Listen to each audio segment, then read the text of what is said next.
The Nile River, a shimmering ribbon of life, flowed through the ancient land of Egypt. Its fertile banks nurtured a mighty civilization. But a shadow had fallen over this prosperous land. The Israelites, descendants of Jacob, had become a force to be reckoned with. Their numbers had swelled, their strength undeniable. Pharaoh, the ruler of Egypt, watched with growing unease. He saw their burgeoning population as a threat, a potential storm on the horizon. Fear took root in his heart. He imagined the Israelites joining forces with his enemies, their combined might toppling his reign. Driven by paranoia, Pharaoh resolved to crush the Israelites' spirit. He would bend them to his will. He would make them slaves, forced to labor under the scorching Egyptian sun. Their cries of anguish would be music to his ears, a symphony of subjugation. He believed his iron fist would extinguish any hope of rebellion. But Pharaoh underestimated the resilience of the Israelites, their faith in a God he did not know. For even in the darkest depths of their despair, a flicker of hope remained, a hope that would soon ignite into an inferno, consuming Pharaoh's carefully crafted web of control.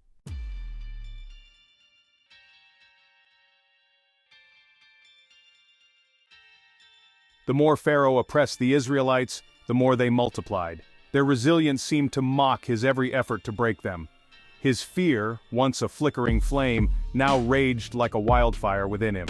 Desperate, he sought a solution, a final answer to what he perceived as a threat to his very existence. His advisors, eager to please their volatile king, whispered a chilling solution in his ear. A plan of unimaginable cruelty, a direct assault on the very lifeblood of the Israelite people, their children.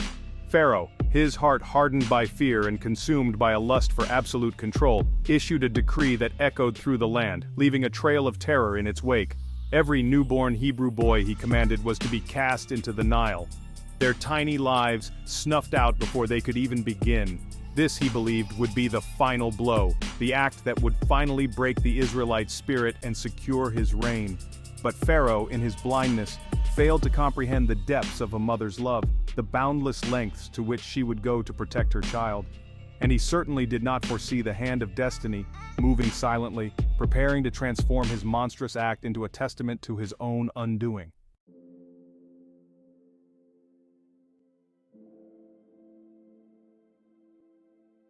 Amidst the despair and fear that gripped the Israelite community, a glimmer of hope emerged.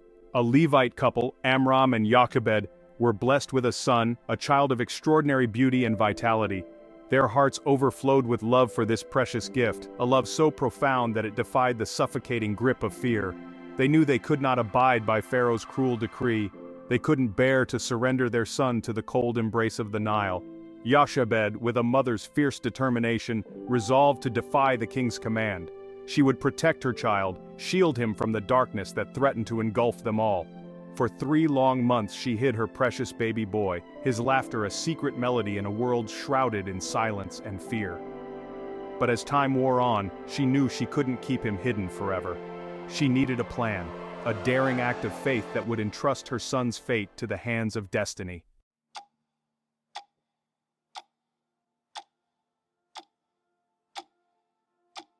Jochebed, her heart heavy with love and trepidation, carefully constructed a basket from papyrus reeds. She sealed it with pitch and tar, transforming it into a tiny ark, a vessel of hope sailing against a tide of despair. Inside, she gently laid her son, his eyes shining with an innocence that belied the danger that surrounded them. With a silent prayer, Jochebed carried the basket to the banks of the Nile, her heart pounding with each step. She carefully placed it among the reeds, the gentle current rocking it like a cradle. Her heart tore as she turned away, entrusting her beloved child to the unknown. Unbeknownst to Jochebed, a fateful encounter was about to unfold.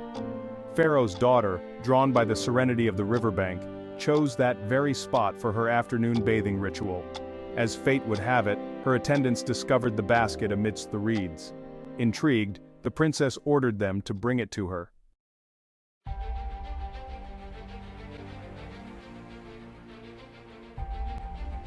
Pharaoh's daughter, her heart stirred by compassion, peered into the basket.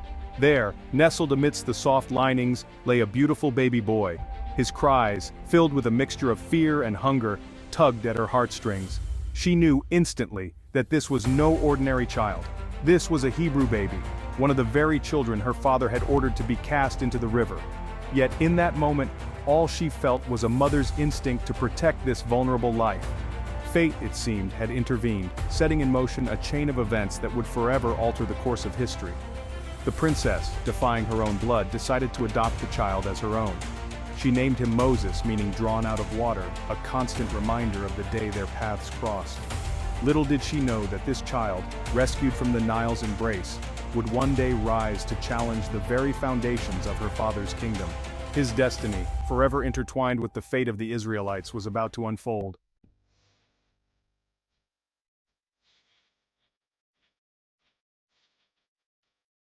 Within the opulent walls of Pharaoh's palace, a Hebrew child found himself living a life of privilege and paradox. Moses, plucked from the Nile's embrace and adopted by Pharaoh's daughter, grew up as a prince of Egypt. He was surrounded by luxury, his days filled with the finest education and training that the kingdom had to offer. He learned the arts of war and diplomacy, the intricacies of Egyptian culture and religion. He mastered hieroglyphs, deciphered ancient texts, and walked the grand halls of power alongside Pharaoh's own sons. He was, for all intents and purposes, a son of Egypt, groomed for a life of influence and authority. Yet beneath the veneer of Egyptian sophistication, a seed of Hebrew identity lay dormant within it. It was a seed planted by his mother, Jochebed, during the first years of his life, a seed that whispered of a different heritage, a different God. And as Moses grew, so too did the whispers, growing louder with each passing year, urging him to look beyond the gilded cage of his upbringing and acknowledge the truth that flowed through his veins.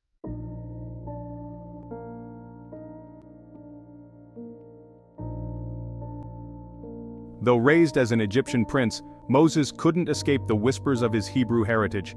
They echoed in the songs of the slaves that toiled beneath the scorching sun, their mournful melodies a stark contrast to the lavish banquets and celebrations of the palace. He saw the weariness etched on their faces, the pain in their eyes, and something stirred within him, a sense of kinship he couldn't ignore. Perhaps it was a fleeting memory of his mother's loving embrace or a subconscious understanding of the stories she must have whispered to him in his infancy. Whatever the source, Moses found himself drawn to his Hebrew kin, a pull towards a past shrouded in mystery, a heritage he was only beginning to understand. He would often steal away from the opulence of the palace, his heart heavy with an unfamiliar burden, to observe the Hebrews from a distance. He witnessed their resilience, their unwavering faith in the face of adversity. He heard whispers of their God, a God who promised deliverance, a God who saw their suffering. And with each stolen glance, each whispered prayer, the seed of his Hebrew identity took root, slowly but surely blossoming into a realization that would change the course of his life.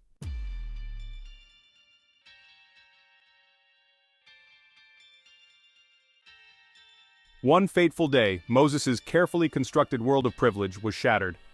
He ventured out from the palace walls, his heart heavy with the plight of his people. He came upon a group of Hebrew slaves toiling under the watchful eye of an Egyptian taskmaster.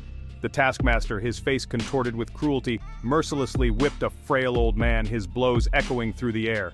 The sight of such wanton brutality, such utter disregard for human life, struck Moses to his core. The gilded cage of his upbringing seemed to crumble around him, revealing the stark reality of his people's suffering. He could no longer ignore the whispers of his heritage, the call of his own blood. In that moment, the years of luxury and education, the comforts and privileges of the palace, faded into insignificance.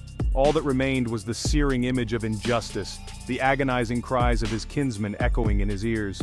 It was a turning point, a moment of profound awakening that would forever alter the course of Moses' life.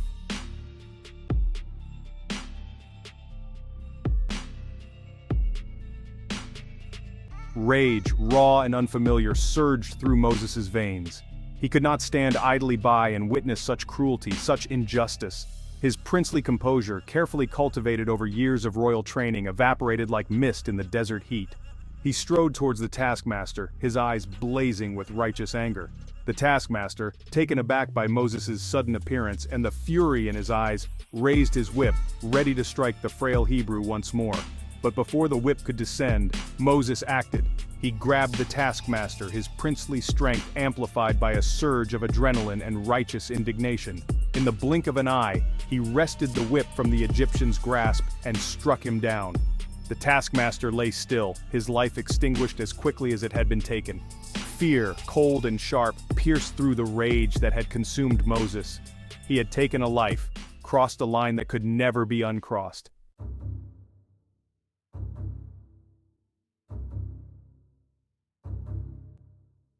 Panic surged through Moses as he realized the gravity of his actions. He had killed an Egyptian, a crime punishable by death, especially for a Hebrew, even one raised as royalty.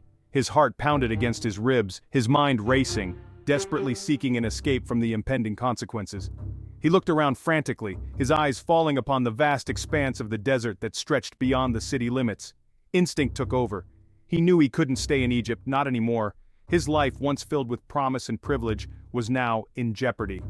With a heavy heart, he made a decision that would forever alter the course of his life. He would flee Egypt, abandon the only home he had ever known, and seek refuge in the unknown.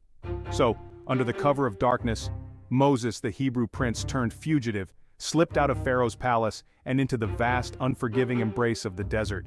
He left behind the life he had always known, his future uncertain, his destiny shrouded in the swirling sands of time.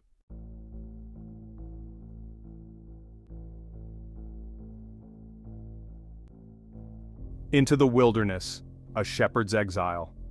The unforgiving sun beat down on Moses as he fled across the desolate landscape. His once fine robes, now tattered and torn, offered little protection from the scorching heat. Each step he took, each grain of sand that slipped through his fingers, was a stark reminder of all he had left behind. Gone were the opulent halls of Pharaoh's palace, the comforting weight of responsibility, the illusion of control. Now, he was just another face in the endless expanse of the desert, a fugitive seeking sanctuary from the long arm of Egyptian justice. The desert, however, offered no solace, no respite from the turmoil that raged within him.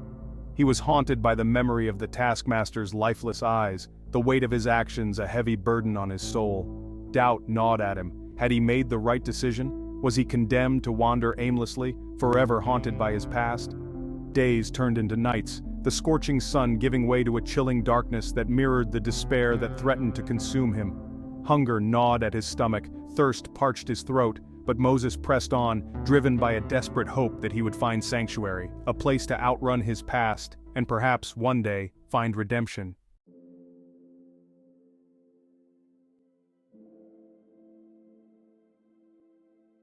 By the well of Midian, a stranger's kindness. After what felt like an eternity, a flicker of hope appeared on the horizon. Moses, his body weary, his spirit broken, stumbled upon an oasis. A well, its cool waters shimmering like a mirage in the midday sun, promised respite from the relentless heat. As he approached the well, he noticed a group of women struggling to water their flock. Shepherds, their faces roughened by the desert sun, were harassing the women, their laughter cruel and mocking. For a moment, the years of princely training fell away, and Moses saw not shepherds but bullies, their actions a reflection of the very injustice he had fought against in Egypt. Without hesitation, Moses intervened. He stepped between the women and their tormentors, his voice, though hoarse from thirst, resonating with an authority he didn't realize he still possessed. The shepherds, taken aback by the stranger's unexpected defiance, backed down, grumbling amongst themselves. Moses, his heart pounding from the encounter, helped the women water their flock. As they worked side by side, he learned that they were the daughters of Jethro, a priest of Midian. Grateful for his assistance, the women invited Moses to their home, offering him the very hospitality he had been longing for.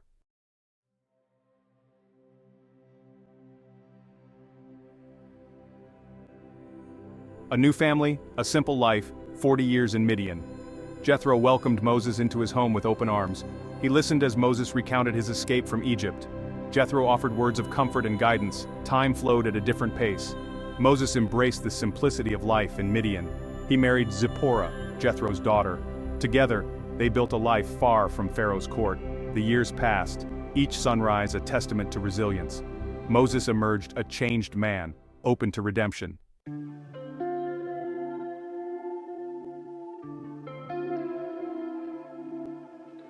The vastness of the Midianite desert became Moses' sanctuary, a place of solitude and reflection.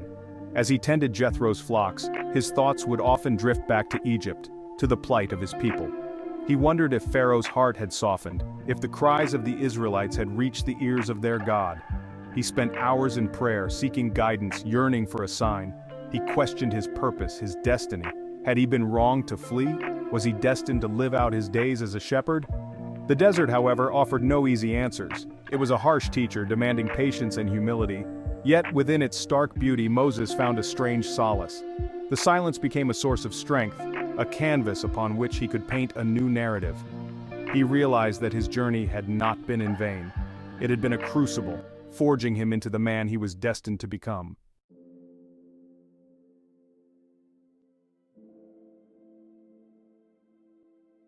One ordinary day, as Moses led his flock towards Mount Horeb, a mountain steeped in local lore as the dwelling place of God, he noticed something unusual. A bush, ablaze with fire, yet unconsumed by the flames, flickered against the barren landscape. Curiosity, a spark of something more profound, drew him towards the strange sight. As he approached the burning bush, a voice, powerful and authoritative, boomed from within the flames. "Moses! Moses!" it called, echoing through the stillness of the desert air. Moses, his heart pounding in his chest, responded, "Here I am." The voice identified itself as the God of his ancestors, the God of Abraham, Isaac, and Jacob. He had heard the cries of the Israelites, witnessed their suffering, and he had chosen Moses to be their deliverer. The ground beneath Moses' feet, no longer just sand and rock, became holy ground. His life, once defined by flight and uncertainty, was about to be irrevocably altered. The shepherd, the fugitive, the prince-turned-exile, was about to embark on a journey that would change the course of history. He was about to face Pharaoh, confront the might of Egypt, and lead his people to freedom.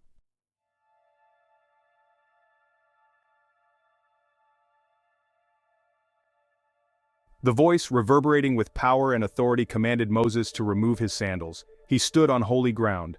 The God of his ancestors, the God of Abraham, Isaac, and Jacob, had spoken. But fear, cold and constricting, gripped Moses' heart. Could this be real? Was he truly hearing the voice of God? Doubts like thorns pricked at his resolve. "Who am I?" he stammered, his voice barely a whisper against the wind-swept silence of the mountain. To go to Pharaoh and bring the Israelites out of Egypt? He was, after all, a shepherd, a fugitive, a man who had spent the last 40 years seeking solace in anonymity. The voice, unwavering in its conviction, reassured Moses. "I will be with you," God promised.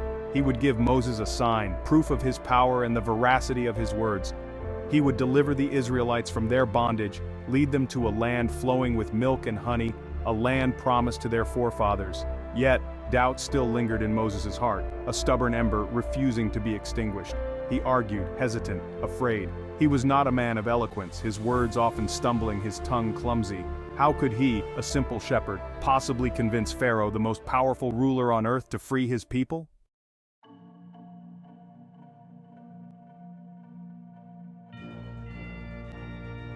Signs and wonders, proof of the divine. God offered Moses a tangible sign, a demonstration of his power. He instructed Moses to cast his staff upon the ground. The staff transformed into a serpent, its scales shimmering.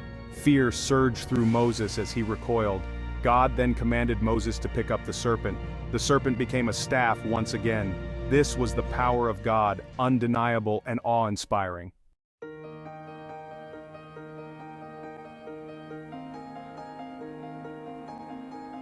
Despite the signs, despite the undeniable power he had witnessed, a flicker of doubt still lingered in Moses' heart.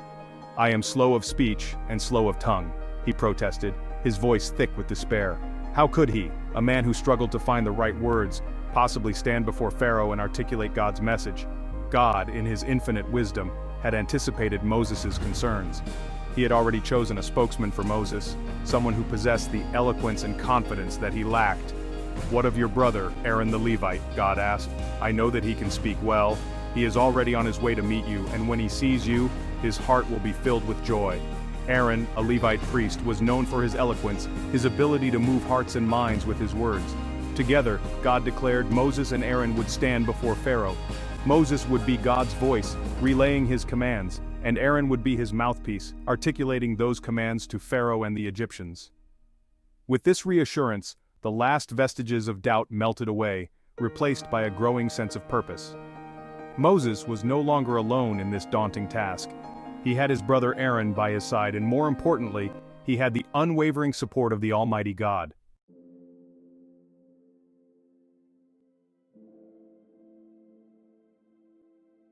Armed with God's promise and the miraculous power imbued within his staff, Moses left the familiar solitude of the desert and turned his face towards Egypt.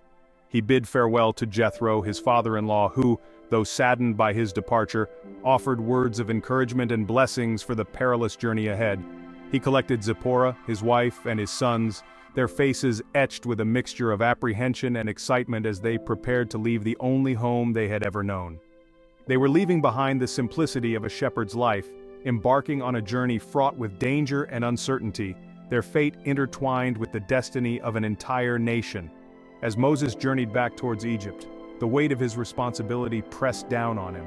He was no longer just a shepherd, a husband, a father.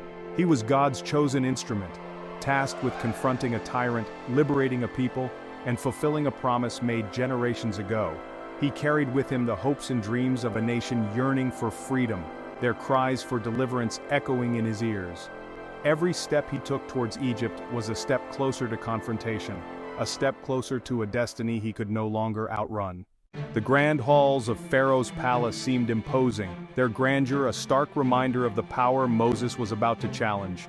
He stood before Pharaoh, no longer a prince of Egypt, but a humble servant of a higher power. "Let my people go, that they may hold a feast to me in the wilderness." Pharaoh scoffed, "Who is the Lord that I should obey his voice? I do not know the Lord, and I will not let Israel go." Pharaoh's defiance did not deter Moses. He warned of the plagues that would befall Egypt. Pharaoh, his heart hardened by pride, refused to acknowledge the God of Israel. He scoffed at Moses' warnings, dismissing the promised plagues as mere parlor tricks. The Nile, the lifeblood of Egypt, turned to blood. The stench of death permeated the air. Fish floated lifeless, their eyes vacant. Pharaoh remained unmoved, his heart hardened against the undeniable evidence of a power far greater than his own. The Nile, once a source of life, now teemed with a different kind of abundance. Frogs emerged from the blood-red waters, their presence inescapable. They invaded homes, their croaking shattering the night's silence. Even Pharaoh's palace was not immune to the invasion. They disrupted lavish feasts, a constant reminder of Pharaoh's defiance.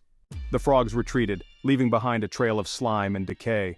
But Pharaoh, his heart hardened, refused to acknowledge the power of the God of Israel. The third plague, a plague of gnats, would prove to be even more insidious. Aaron struck the ground and the dust transformed into a living, buzzing cloud of gnats. They crawled into nostrils, their buzzing a maddening distraction. The Egyptians, already weary, found themselves driven to distraction by the gnats. "This is the finger of God," they admitted, but Pharaoh refused to listen. The gnats vanished, leaving behind a profound sense of relief. But the respite was short-lived. The fourth plague, a plague of flies, descended upon Egypt. Their numbers so vast they blotted out the sun. They swarmed over everything, buzzing around heads, driving people to distraction. They landed on food, spreading disease. They invaded homes, a constant reminder of Pharaoh's folly. Egyptians begged Pharaoh to relent, but Pharaoh, his heart hardened, refused to yield.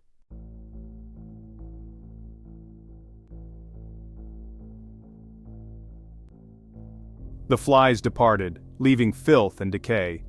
A new plague targeted the Egyptians' livelihood. A swift pestilence struck down their livestock. Horses, cattle, sheep, and goats succumbed to disease. The stench of death filled the air, a grim reminder of life's fragility. The Egyptians, their livelihoods decimated, were plunged into despair.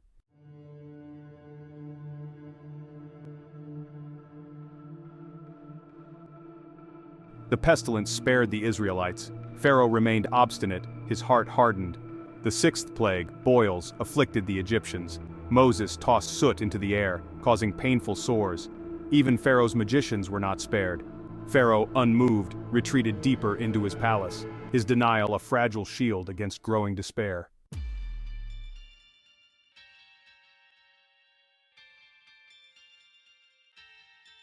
The plagues brought Egypt to its knees. Pharaoh clung to his defiance. The seventh plague, hail of fire, shattered his arrogance. Moses called upon God's power. Hail mingled with fire hammered the land. Crops, trees, and buildings were destroyed.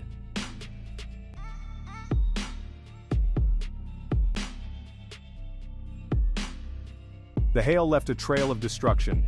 Egyptians looked to Pharaoh for guidance. Pharaoh, wounded in pride, offered no solace. The eighth plague, locusts, devoured the land. Locusts blotted out the sun, turning day into twilight. They stripped trees and devoured crops. Homes were infiltrated, a reminder of Pharaoh's folly.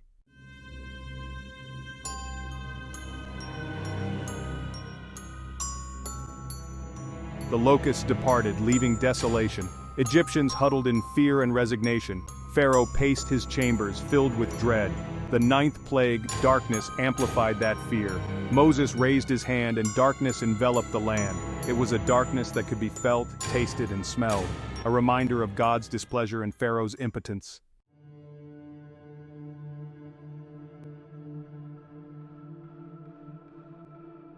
The darkness lifted, but anticipation remained. Egyptians knew the worst was yet to come. The final plague would target their firstborn sons. Egyptians huddled in grief, unable to comprehend. Israelites were instructed to paint lamb's blood on their doorposts. The angel of death spared homes marked with blood. A wail of grief arose from Egyptian homes.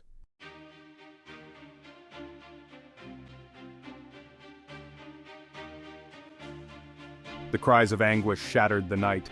Pharaoh, reeling from tragedy, summoned Moses and Aaron. He begged them to leave, his voice hoarse with grief. Israelites, filled with hope, departed from Egypt. They left behind oppression and suffering. They carried only their possessions and belief in their newfound freedom.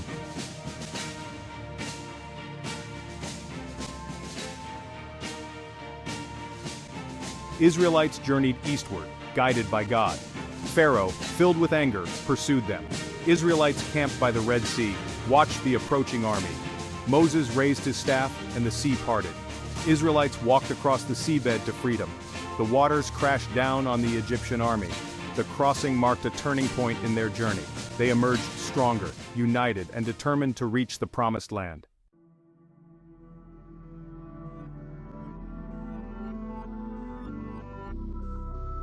The Red Sea receded, leaving silence. Israelites stepped onto the shores of a new land. The wilderness tested their faith and resilience. They grumbled, questioning Moses and God. The wilderness was a spiritual proving ground. God would teach them to rely on his provision and love. The Israelites, journeying through the wilderness, arrived at Mount Sinai, its peak shrouded in smoke and fire, a tangible manifestation of God's presence. Amidst thunder, lightning, and the blasts of the shofar, God renewed his covenant with his chosen people. He offered them a set of laws, a blueprint for a just society, a testament to his unwavering love. Moses descended with the 10 Commandments, the cornerstone of their covenant. But as Moses remained on the mountain, the Israelites, their patience wearing thin, turned to a familiar idol. They melted their gold and fashioned a golden calf, a testament to the enduring allure of idolatry. Moses, his heart heavy with disappointment, descended from Mount Sinai. The 2 stone tablets, now shattered, reflected the Israelites' broken covenant. The golden calf stood in the center of their camp, a symbol of their betrayal. The wilderness became a classroom of discipline. God, in his wisdom, did not abandon his chosen people. Those who turned their backs on the covenant would not enter the promised land. They wandered the wilderness for 40 years.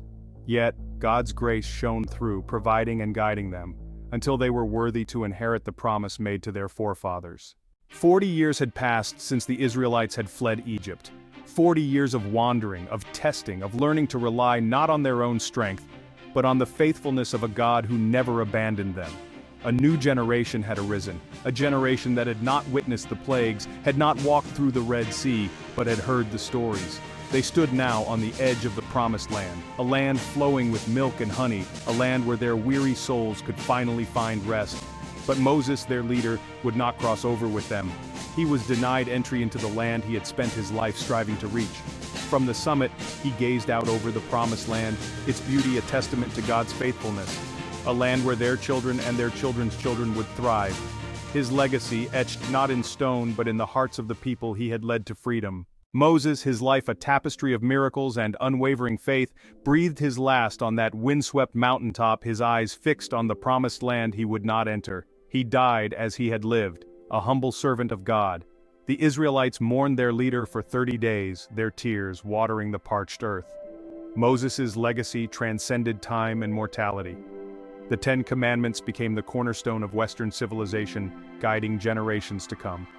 Moses, a symbol of faith and courage, continues to inspire. If you enjoyed this video, please like it, leave a comment, and if you are not subscribed, subscribe to our channel and activate the notification bell to not miss any videos like this one.